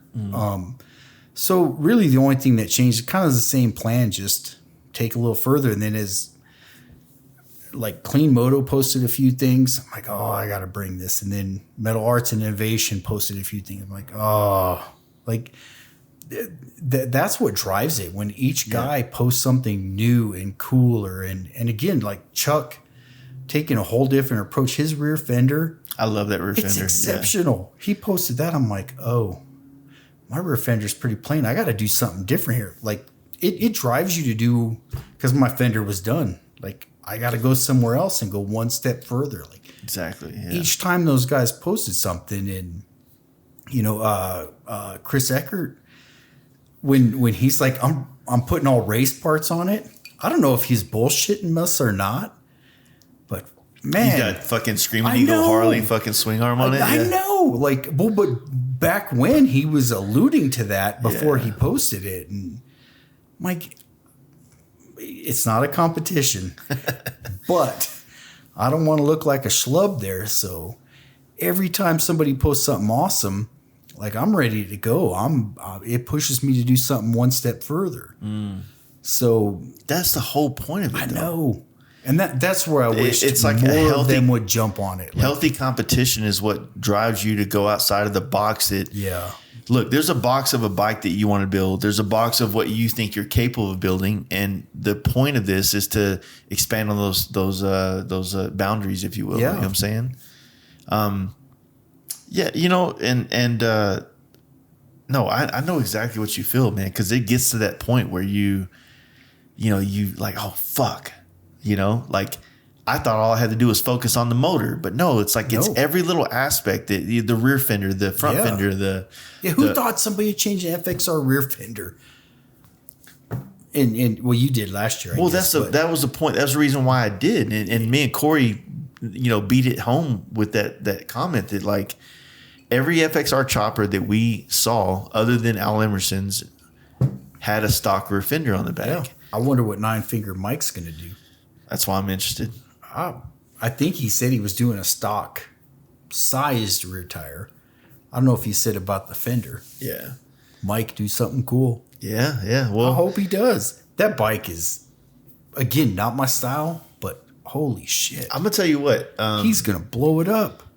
On the That thing is tour, amazing. On the tour, I had a nasty wobble the entire time. Yeah. Did you fix it? Yeah, it was just a front motor mount. I had a bad front motor mount on my bike. So on this trip, I put a motor mount in, dude. 110 around a corner. Fucking what motor mount did you rails. put in? Stock Harley fucking motor mount. What was your last one? Stock Harley motor mount. But I think that what happened is that I had a used blown out one that I thought was new. And it's one of those things like, I ordered a front motor mount, right? Yeah, of course I did. They're $24. Yeah. And then you don't even think about it because you're thinking about all the other fucking million things. Like, do I have an ARP bolt for the fucking pegs? 3/8 by 2. And next thing you know, it's like, you assume that there's no way I would forget to put a new motor mount in the front. And then you don't. Huh. And then you wobble through this world. Yeah. Yep. Well, that can happen. But I mean, that was kind of what I was, scared of on this trip. Was like not being able to like certain towns like here going through Wyoming. It's 80 miles an hour. Yeah, and there's nothing out there. And so I don't want to be passed by cars. So I want to be able to run 85, 90. And so it's pretty awesome that everything's. Have you had any problems on this trip? Other than the kickstand. The kickstand. Yeah, that TPJ is motherfucker right here. He just said something back. He goes, he had to get his FXR out of the garage because he had to clear some space out so he can fix my kickstand. Touche. It's funny when you posted that. I had one of those same kickstands, and I was going to put it on my twin cam one. I decided not to, and I walked out to my garage. I'm like, what if he has to get here and get one? I went and looked. I'm like, oh yeah, I still got it. Yeah. To be fair, my M8 one, it looks like one of those crazy truck front bumpers where they're all faceted. I used because I put the M8 in there, and I used the stock kickstand, but I cut that bracket out of that cross member, and I shifted it a little to the left and a little back, and it clears everything. And I welded it in, and then I looked at it. I'm like, what if it bends that rail? And then I welded in some more brackets, and I'm like, what if it bends the cross member? And I welded in some more. It looks like a fucking tank. I'd be embarrassed to pull the motor and tranny out and show it to anybody. It is so. If I'm ever posting that my rail bent, like, dude, I really fucked up. What I keep trying to tell people is that, like, first off, it's not a kickstand problem. It's not like the kickstand that's on the bike is from Speed Dealer. It's not a problem. No, it's not the kickstand. The problem is where I decided to weld the kickstand onto the frame. Yep. It's a weak point. With the fact, like, my FXR is tall, like, in the sense of, like, you have a tank higher in the air, a full tank. It holds 4 gallons in that tank. And then you add, like, all my bags on the back, like that, it just wants to crush the tube. Yep. So, I saw this problem already happened. We had a rig that we fixed it. We didn't think it would go any further. And honestly, from before the tour last year to before I left on this trip, was no problem at all. but then you throw 2 heavy ass bags, which you carried one. Yeah, you have a lot of weight up there. And so, yeah, like every time I put it on the kickstand, it would bend more and more and more to the point where my kickstand's like straight out. Yep. Where I had to find a curb to park this motherfucker on. So, but honestly, I mean, it added to the experience. It has taken away, but it's, it is what it is. But that's part of building bikes. Yeah, you can't build a custom bike and not encounter some of that. That's why people don't do it. Like, it's so easy to walk into a Harley dealer and buy a bone stock bike. Like you look at the Huga Hay or whatever it's called. They go ride 100,000 miles and don't think about their bikes. They get the oil change every 10,000 miles.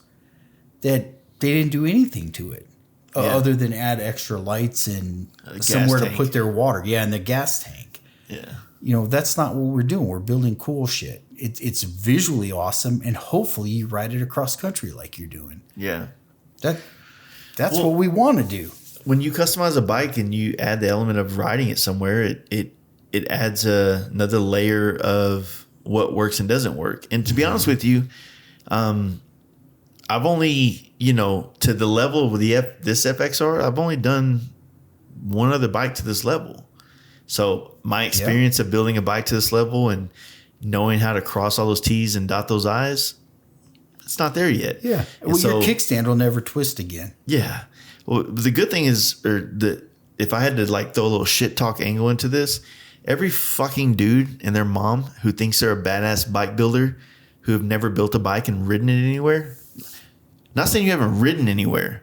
You never built a fucking bike. Not saying put a thunder header on in a fucking windshield. You never built a fucking bike and ridden it across country. Shut the fuck up. Yeah. Yeah. It takes a lot. It's hard. It's hard to get on a bike and think, okay, I tightened every single bolt on here. Did I put Loctite on everything? Did I get everything right? You're going to have problems. Yeah. And then the question is, can you deal with it? Yeah. And can you ride it, or did you build a bar hopper? Yeah. The goal is to build a bar hopper that you can ride.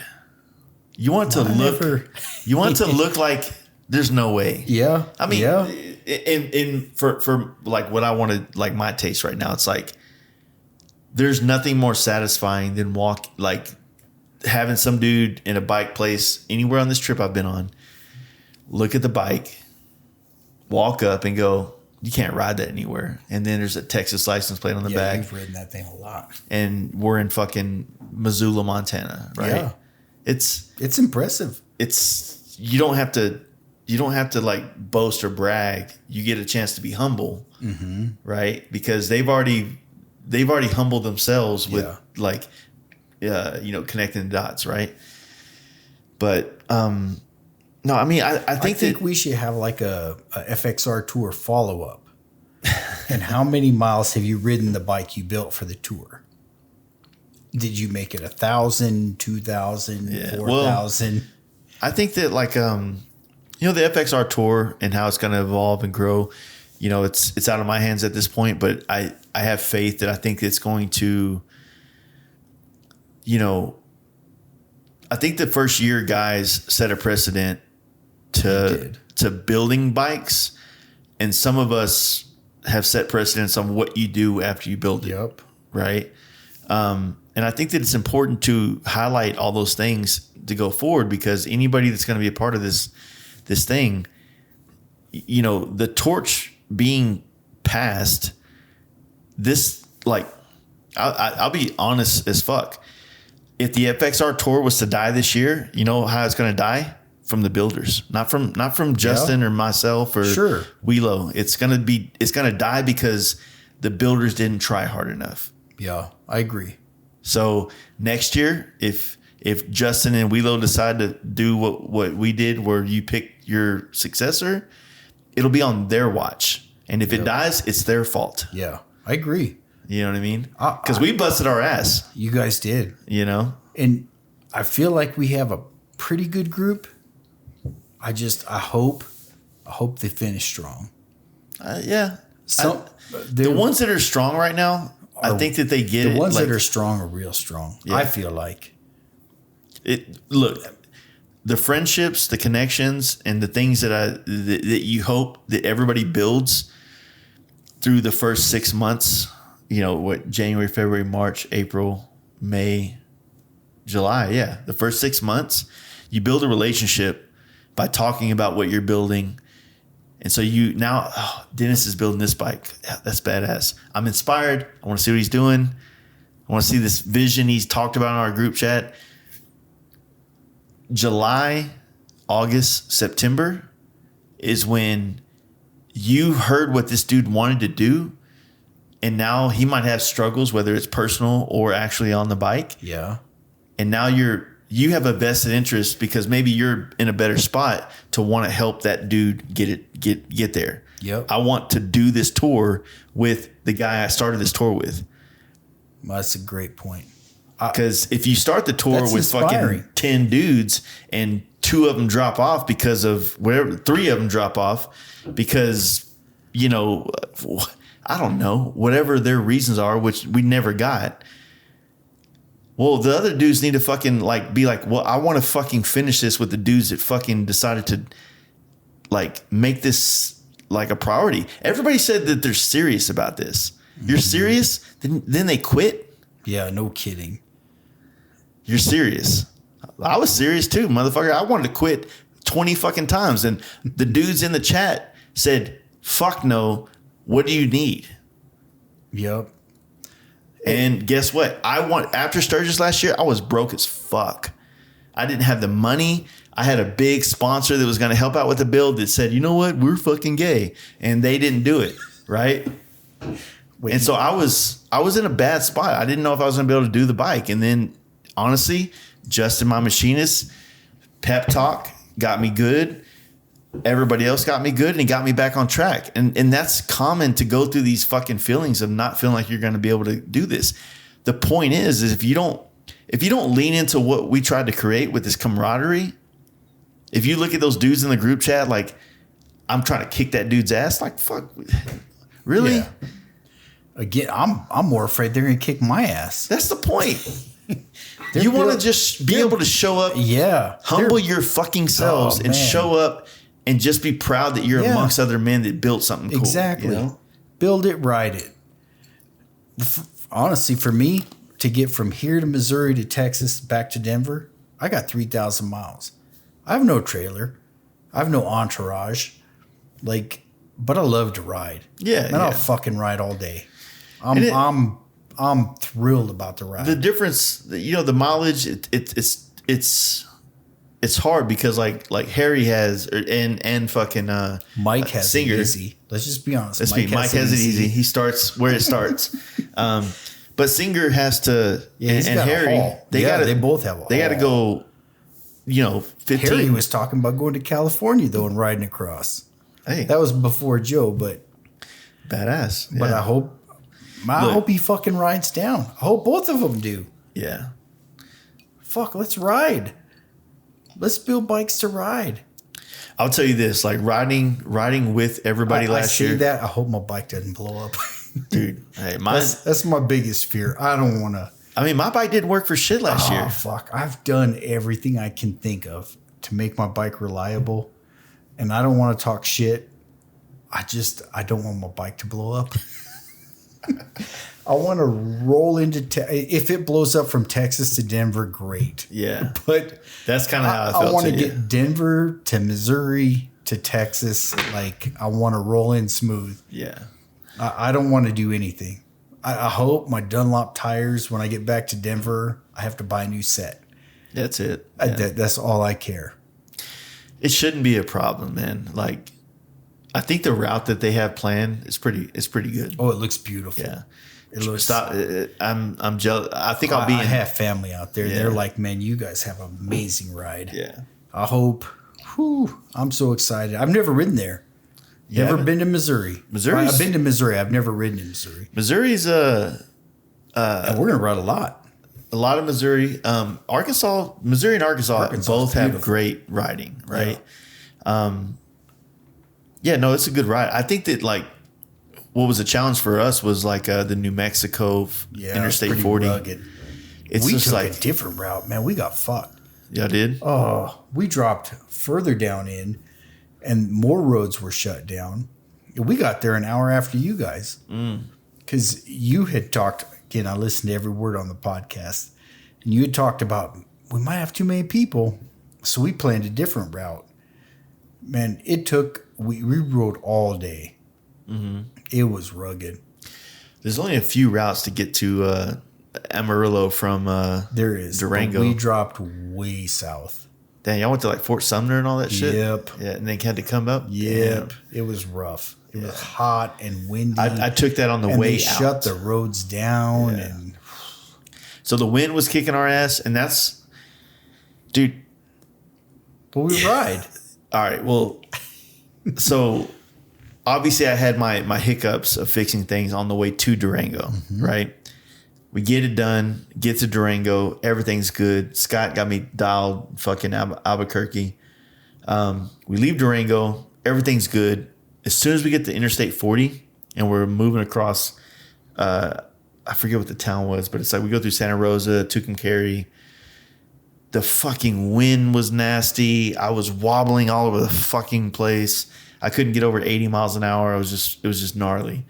Make it to Amarillo and have a good night. Like we already talked about what happened in Amarillo earlier. And then the next morning, we're like, fuck yeah, everything's good on the bike. My bike, personally. I'm like, it's fucking done. I worked out all the kinks on the ride out here. And then we got on the highway, and the wind on 287 out of Amarillo was so fucking gnarly. It was pushing all of us. And for some reason, on my wire, the wire harness that like Corey and I put together was a very simple chopper wire harness. Like there's like 8 wires on the whole bike. Perfect. Well, one of the breakers, one of the wires had worked its way up and it arced. And so when it arcs, it fucking destroys the battery. Yep. And so what happened was we would get on the road and we start riding and it wasn't touching. And then bam, cut it off. And I'm like, fuck, what's going on? Like I thought we solved all the problems. We throw it on the bare knuckle trailer. We get to Dallas. We go to the Strokers, put it in there. I pull the cover off and I see right fucking little fucking cunt hair of this point where this bottom wire touched this top wire and did it. The battery that I bought 4 batteries on that trip from when I left my house to when I got to Durango. Wow. Because I had all these charging issues. We were figuring it out.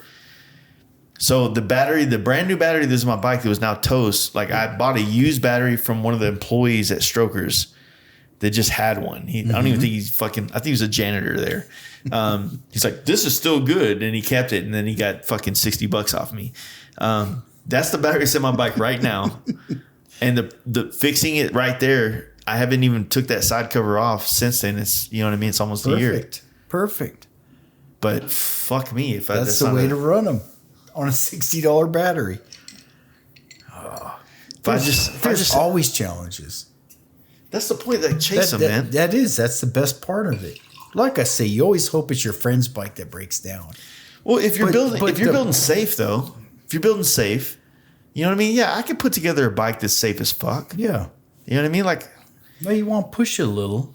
Yeah. But you want to be smart. New. Yeah. I hope everybody shows up with crazy bikes. Yeah. I hope we all push them and we find out new things. I know Clean Moto's going to do some fucking gay shit like they're going to be black and white. We got both of them in now. Clean Moto is like the best description for them though. Dude, they build clean bikes. I can't remember. We did the podcast with them earlier this year. I can't remember if I released all the podcasts we did. Because you guys got pretty drunk. We got fucked up. I know. We had like 4 pee breaks. Yeah. I feel like I hope I edited some of that because it was a good time. That honestly, I've known them for so long. I got to really know them in that podcast. And dude, there's literally, they are what they look like. Yeah. Salt of the earth, good dudes, riding bikes, having a good time. They're family men. Yeah. They're good friends. Like their friendship between those two two of is like fucking inspiring. Yeah, you know can what I tell. Every time I build a bike, I get done and I'm like, oh fuck. Next time I do this. Like I say, I had one running FXR and now I sold it. Sad. But I have four non-running FXRs right now. It sucks. Like I wished I had a running FXR. But I mean, fuck. Like to have the idea, to have the drive to build the next one, and then to have somebody else pushing you. Yeah. To be better with the next one, and to have this event pushing you. Because again, man, I fucking wish you guys had gone back to Durango. Oh, that was so easy on me. But to know that I got to ride 3,000 miles because I don't have a trailer. Like I'm gonna fucking ride. Yeah. And that's what it's about to me. I used to, when I was young, man, I wanted to build choppers and rigids and big motors and crazy shit. But man, every time my dad, that guy's a fucking crazy touring machine that just wants to fucking ride. Yeah. And I used to hate it. He still rides too slow. Do you hear that? You ride too slow. But I want to fucking, I want to go. You know, I went last year. I got home from Sturgis. I've never been to Oregon or Washington or Idaho. Crazy fucking places. Who knows? They're not far from here. Yeah. One Saturday or Friday, I left here. I rode to Utah or to Wyoming, Utah, Idaho, Oregon, Washington, Montana, back to Denver in a weekend. Yeah. I didn't miss a day of work. God damn. But I did. You know what? I didn't go down Lolo. I wished I had. I didn't go to Glacier. I wished I had. I should have taken 2 days off. Yeah, fuck that. Like I fucked up, but I like checked them off the list. Yeah. I got home and I thought, fuck, I didn't get off my bike. I spent a whole weekend on my bike. I came home Friday after work. I ate dinner with my family. And then I rode. Yeah. And I went to work on Monday. Kind of sucked, but it was also kind of awesome. It's kind of fun to walk into work and be like, yeah, I fucking rode all weekend. We've all built bikes that suck to ride. Like last year, your bike sucked to ride. Yes. But you fixed it. Yeah. And you're going to fix it even more next year. Like that's what you're telling me tonight. Like I have yet to build a bike that round 1 was awesome. Yeah. Round 2 is pretty fucking good. Round 3 is amazing. Yeah. Even a stock Harley, you modify it and you do something, you're like, oh, fuck, I wish I'd done this different. I wish I'd improved this. Mm-hmm. I mean, that's the whole performance bagger world. Yeah. Performance anything world. Like, oh, I did this, but shit. Because when's the last time you took a stock Harley through a badass canyon? And you know what, though? They don't work so bad. But then you put a set of Olins on the back, and it's like, oh, it revealed every other problem. Yeah, yeah. And it's like it didn't have this problem with the stock shocks. Yeah. Like Harley blends it. They blend the truth is, leave it alone, and you'll be okay. Well, if you do, the fucked up mess works together. Yeah. You put something better on it, it reveals all the other fuck ups. Yeah. And then you fix those, and you fix the next one and the next one. Pretty soon, you have a custom bike. Yeah. And then you're looking back and your buddy with a brand new bike can't keep up. Yep. He's wobbling, he's shaking, and you're like, oh, that seemed okay to me before. Yep. But it's not. And you build a custom bike, like we're not fucking Harley engineers. They got degrees. We're high school graduates. You went to college for this? Yeah. We're happy to be high school graduates, and we're putting together amazing shit and then going, fuck, I hope we're okay. Yeah. And we get in the middle of Missouri and go, oh, fuck, I got to do this. We fix it. Yeah. I've only had one thunderheader, and it was going back to performance baggers. So I had my 98 Evo with 4-inch stretch bags, They were 2 inches wider, crazy. Like the last year of the Evo, that's the only reason I bought it. I didn't want fucking fuel injection. I didn't want a twin cam. And I bought, I think it's a 99 fucking something, 99, 2000 wrecked twin cam bagger. Had a thunder header on it. I put an inverted front end on that fucker. That was a long, that was my first Instagram post, was that bike. For real? Yeah, it was a long time ago. The day performance baggers came out, I was on that shit. Yeah, you're like, oh shit. Again, I didn't invent it, but I had been to Laughlin and oh fuck, what was that guy's name? Cool fucking dude. Oh, I can't remember, but he showed up in. It wasn't today's performance bagger, but it was the early days. Oh shit, he was early into it. That's why Kraus was there. Yeah. Like, did you ever go to Laughlin? No. Oh, the early Laughlin kicked ass. It was like Sturgis. But the early Laughlin went to shit. Clubs. We went there for a long time, but just because it was an early ride. Yeah. Like you could get 3,000 miles out early in the year if you got over the mountains. Yeah. And like it wasn't about going there. Like we'd spend a day and a half in Laughlin. The rest of it was riding there and riding back. Yeah. It was awesome. That's the point of rides. Yeah. If you like rallies are cool, and they're just a reason. Sturgis, it's 10 days plus for me every year. But yeah. but it's for me and my family, like that's it. Daytona this year, we were there. Well, I think it was 2.5 days. We rode 4,000 miles. Like what? Like the hotels, the trip. You didn't get the memo. You're supposed to trailer there. No, we didn't. We rode from Denver to Daytona in February because my 72-year-old dad said this is on my bucket list. Oh hell yeah! How do you tell your dad no? I'm like, okay, I'll be there, dude. I feel like I need to do a podcast with you and your dad. Oh, my dad's awesome. Come to Sturgis. No, tell your dad to come to Dallas. Oh, he'll ride there. I shit you not. Like, I know. That's why I'm like, hey, look, dude. We'll do it. But no, my dad's awesome. No, cool. He's a fucking rider. Like he fucking. You asked me places. earlier at dinner, like, why? I want to be like that. Yeah. Yeah, to me, I don't blame you. Hey, to me, being like that, if my wife respects me, my kids respect me, and the community that I served respects me, I'm fucking okay dying broke as fuck. Yeah. Well, like now your dad's not broke. I'm just saying. They're doing good. But if I'm 49, they were, I don't remember what year they got married, but he's been going to Sturgis since 72. That's badass. Yeah. And they've been married since before I was born. Like, no, they're fucking cool. My mom rides a trike. Hell yeah. She'll fucking ride it. She bought her one trike she bought in Dallas. They flew down there.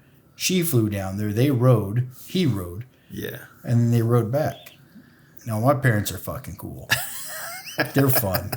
So to go ride with them, we have a good time. That's cool as hell, man. Last year, we went to Milwaukee with them. I went to Milwaukee with them. Mm-hmm. The three of us rode up to. That was pretty cool. If you've got parents that are alive, go on a trip. Like, how's your wife with that? She was cool. My wife's fucking awesome. And my wife and my mom best friends. Can you you have 4 kids. Youngest is 10, right? Yep. Oldest is 19. Yep. So all-time babysitter? My wife is a homemaker. Oh no, she handles the house. She's a house handler. CEO of the house. But the kids can maintain the kids, right? Yes. Like the 19-year-old. Oh yeah, like 2 weeks ago. Should be able to fucking 2 weeks man ago, the me stove. and my wife went on a 800-mile ride. 200 miles at a time. Yeah. Because my wife's butt gets sore. Sorry. Yeah, and you need that to not be sore. Yeah, I don't want that sore unless it's from me. No, we have a great time. Like, 200 miles a day is pathetic. But we did for that. men. Yeah, for but men. But for her on the back, We did it. Like, I love having her with me. Yeah. Well, you can't beat that. You know, so we did 200 miles a day. We rode through 2 days to Ouray. Yeah. But Ouray's fucking amazing. Like, you want to say, let's go to Ouray tomorrow. I'll be there. Yeah. I'll never argue about that. And so to take a quick trip there and bring my wife, like, you can't beat it. You know, being on the road, it's like my wife, she doesn't want to ride like it's uncomfortable for her, and I get that. Oh yeah, especially your bike now. That rear pad sucks. Yeah, I thought it was better than others, but you know, whatever. You know, for me personally, like, I enjoy the trip I'm on and whatnot, but like, I don't know, man. I have so many like emotions, which sounds gay as AIDS, but like, it's like I don't even know how I feel about shit right now. Like, everything, like, I'm at a point in my fucking life. Like, this is your therapy for me. Yeah, right? Let's do it. I'm at a point in my life where everything that I thought made sense doesn't make sense anymore. I think everything you think makes sense makes sense. I think your challenge is you speak into this microphone all the time, and then you feel like the whole world heard you. Yeah, and because you are very vocal and open, like that's like I was telling you earlier. I love to listen to you because you're so open. But that's not me, other than if I had enough whiskey. But once you say it, you feel like you have to live up to it. yes. But like you're an out loud thinker. I'm very much an internal thinker. Like, sometimes when my wife's like, "Where'd you come up with this idea?" I'm like, "Oh, I've been thinking about it for 3 weeks." She's like, "You didn't say shit." Yeah. I'm like, well, it's been happening. Yeah. But that's why I told you, you and I are opposite. But because you said it out loud doesn't necessarily mean it's actual. You're just thinking out loud. And the fact, like, to do more things with your wife, to take your wife on trips, to shorten your trips so your wife can come. So I was telling you earlier, I went and saw Chuck. Chuck's on the FXR Tour. I left one time, the first time I left Denver Friday night after work. I rode to Durango. I don't know, it's like 400 miles. Next time, the next morning I got up, I rode to Montrose, hung out with Chuck at George's swap meet. Awesome. George's cycles in Montrose. It's commercial. It's fucking awesome. Yeah. Hung out there for a little bit. Got to see Chuck's bike. Phenomenal. And then I rode back to Denver.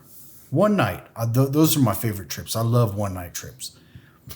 So 3 or 4 weeks later, I left Denver with my wife.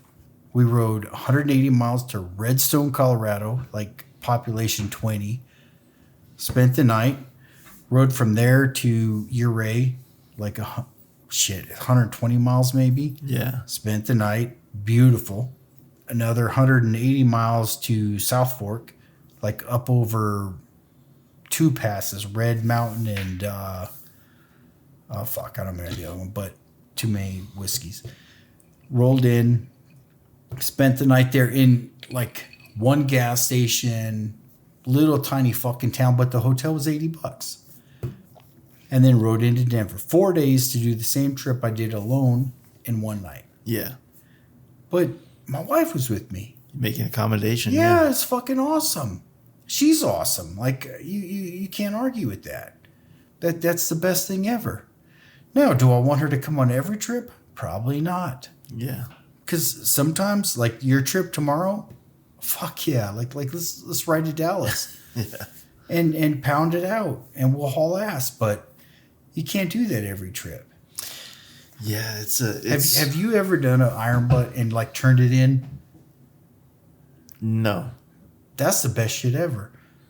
I thought for years my dad's done a ton of them, and I'm like, what? He's like, come on one with me. I'm like, they're fucking stupid. Like, this is so stupid to ride 1,000 miles. I'm like, it's dumb, Dad. Well, it's dumb. But then, like I was telling you, I went with my parents to Milwaukee last year. Me, my mom, my dad. Awesome trip.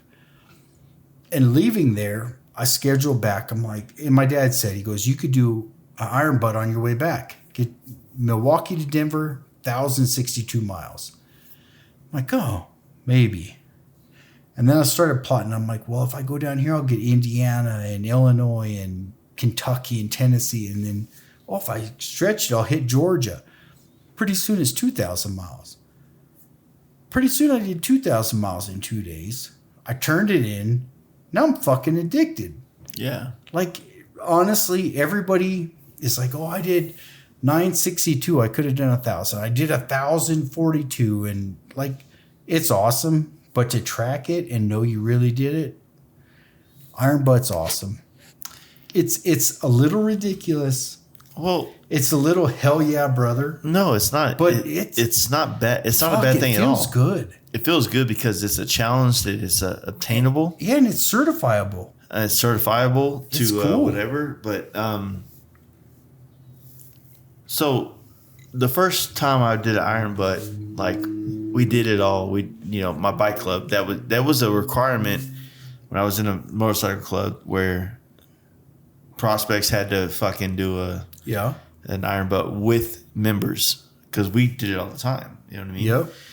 The first time I did it where we all tracked the mileage, like we did it, and then my secretary in my club gave me all the paperwork.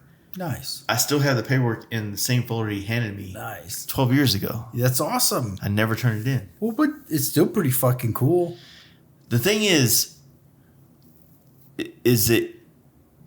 yes, doing an Iron Butt is a self-righteous thing to do. Completely. 100%. Yep. Because being a part of motorcycles, you have to find things to keep yourself wanting to chase this, right? Do. Whether it's an Iron Butt or building or whatever the case may be. And sooner than not, you'll find yourself doing the things that were challenges become second nature to you. Exactly. I agree. And so 1,000 miles is no big thing at this point. For you either. It's not. But at the same time, I don't want to take it away from the dude that's trying. Nope. I want them to know, hey, yo, it's not easy. It's hard. It's hard. It's hard. But honestly, once you figure it out, it's not easy. hard anymore. But getting there the first time, fuck, it sounds intimidating. It sounds like a lot. Yeah, hey, that's like the first. Fucking do that's it. the first fucking wave that you got to get through to get the Fight Club, dude. Yeah, do it. But turning it in, like, again, no offense to anybody, but people have recently posted like, "Oh, I did 962 today." Well, it's not 1,000. It's close and it's impressive and it's fucking awesome. I wanted to do the Triple Crown this year, just like you, dude. It's so bad, dude. When Corey said at Sturgis, when Corey's like, "I'm pretty sure you're gonna come this year," I'm like right there went my Triple Crown. I knew it was done. Yeah. Next year, I want to do the Triple Crown because I think that thing, it's impressive. It holds weight that I think is honorable. Next year, it's badass. Like I said, my last FXR, totally worthy of it, roadworthy. Yeah. And I could have easily done it on that bike. Like, I'd have felt great. But then I got invited and I knew I had to sell it to pay for the next one. The fact that you could sell it, though, is a flex. That hurt. It hurt. But it's okay. My next bike, it's better. So next year I do it. I tell you what, they're awesome from every end of the country. But I think to do the Triple Crown, man, it's especially, we got to find a way to make a better fucking, especially on an old bike. Fuck. But let's do it. I want to do it so bad. I do too. Next year, it's a hard trip. I gave a shout out to Ben from Australia. So Ben from Australia, he's a big fan of the podcast, big homie, love him to death. He came to the camp out last year. So he bought an FXR out of somebody from Denver. No idea. And in the group chat today on the Patreon, he put it out. I bought an FXR in Denver. I'm flying from Australia to Denver. I'm jumping on this bike. I'm riding it to T-Bar Tuesday we do in Dallas. Holy shit. And then to Terlingua. And then to FXR Tour start. You guys. With Missouri. Wow. Doing that and then riding to LA to ship it home to Australia. I hope he's on next year's build. You want me to invite him? You might have to. Put him on my list. I hope he comes. I mean, it's already set in stone, but I think that the thing that, like, I posted today, and it was, I didn't mean to sound like dickish, but I was like, you have a lot of confidence in FXRs. Yeah, I know. Showing up fucking Australia, thinking you could buy a bike in fucking Denver. I've yet to buy one I could ride. But then, what was badass is the group chat on our Patreon said, you got people everywhere. He does. It's huge. Mic drop. Yeah. Well, just like when Kyron broke down. Yeah. I mean, they were on it. It doesn't matter. He broke down in the border of Utah. On a road glide. On a road glide, by the way. But they're on it. He had people fighting over who get to pick him up. Exactly. Because I looked, I'm like, oh, fuck, Chuck's closer. I'm like, I'd have been there, but Chuck's fucking closer. Hans was like right there having lunch with them. Yeah. He didn't see it until he got home because he doesn't have like a phone mount on his bike. So when he got home, he saw what was going on. He's like, fuck, I got to go I got to help. Hans is the best, dude. Yeah, the Harley community is amazing. Yeah, but the FXR is different though. It's Harley, yes. FXR for now, the way it works. Hans is one of the dudes Hans is cool. I love to death, and I met him because he had Ramjet build a bike that was amazing, and it had a story that even today there's no story to rival Hans' story. They built his FXR? Yeah. I didn't know that. So Ramjet built the FXR. It was an FXR for his late friend who passed. Everything about it. This is how I met him. I met, this year me and my wife drove to Sturgis, and I'm just like giving an award away. Like I came to do Sturgis. Actually, I was on a month-long bike trip, and I told my wife I wouldn't go to Sturgis. And then I got home, I was like, but what if we drive to Sturgis? And she said, okay.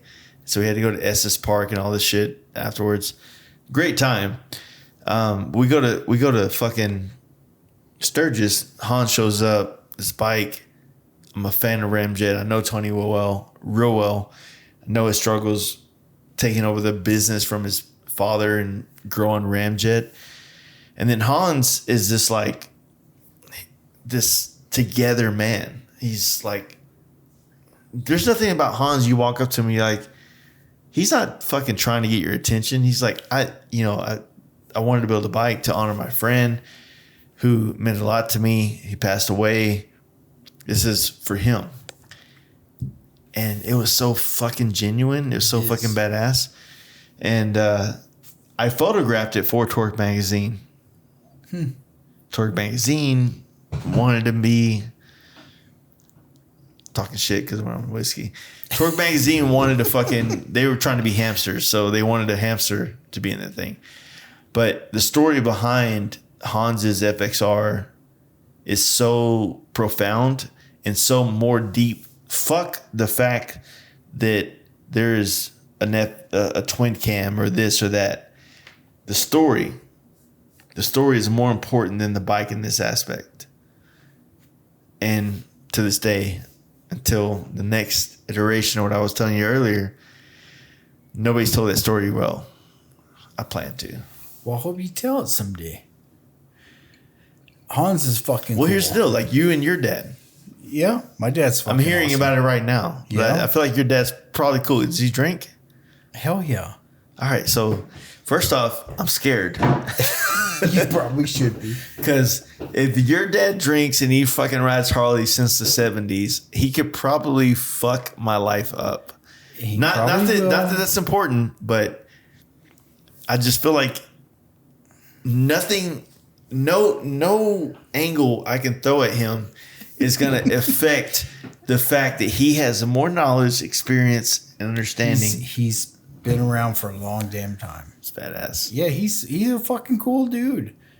And man, my whole life has been that. So the first time my wife met my parents, that's not quite true. She met them briefly one time before. The second time she truly actually got to talk to them, they came home from Sturgis. My dad's beard is split from the wind. It was down below his chest. Oh, gray beard status. And it's split on top of his shoulders. My mom is sunburned. I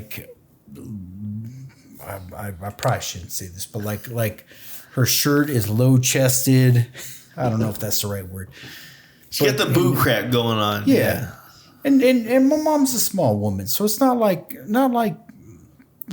Jax's mom. It's like she just gets off the bike like a normal person, but sunburnt.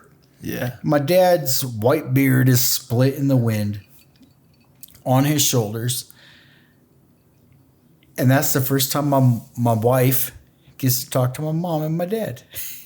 I'm like, oh, fuck. I have a shirt from Russia. Oh. Like a Harley logo with Russian writing and a hammer and sickle in the middle. I wear it every year at Sturgis. It's fake. No, it's real. It's 7th grade. There's no... I got it in 7th grade. Crazy story is there's no real shirt from Russia. It's from Cut Rate. Oh, maybe. We'll find out. I'll bring it to him. No. Now that I know him, let's go see it. No, check it out. This is a funny fucking story. I hope he met Cut Rate in 87. It's not even Cut Rate. So Cut Rate did a YouTube video from the dude that was making Harley shirts. Yeah. Before Harley licensed their shirts. Okay, Cut Rate's got to come by the house too then. No. I just There's a want to see YouTube it. video all about this. I'm not saying bullshit. About the Russia shirt. I'm not saying bullshit. I was just there's no real Russia shirt. So in 87, 7th grade, so we went to dinner twice as far down as my junior high. I remember getting a shirt. My parents came back from Sturgis. My dad's like, I traded my Harley shirt.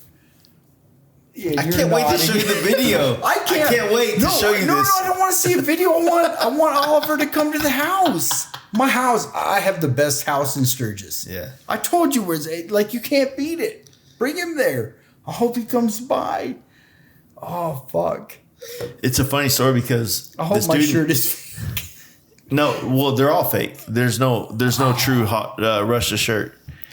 There's a dude in Baltimore who's one of the original dudes making shirts for Harley. You're wrecking my story. Yes, I'm sorry. I just found this year. I hope it's true. This dude in Sturgis, it was a joke where he did this shirt for you. In 87. Dude, Cut Rate YouTube. Oh, he's got to come by. It's the fucking best thing in the world because he found these dudes like what I'm talking about. He's got to come to my house, though.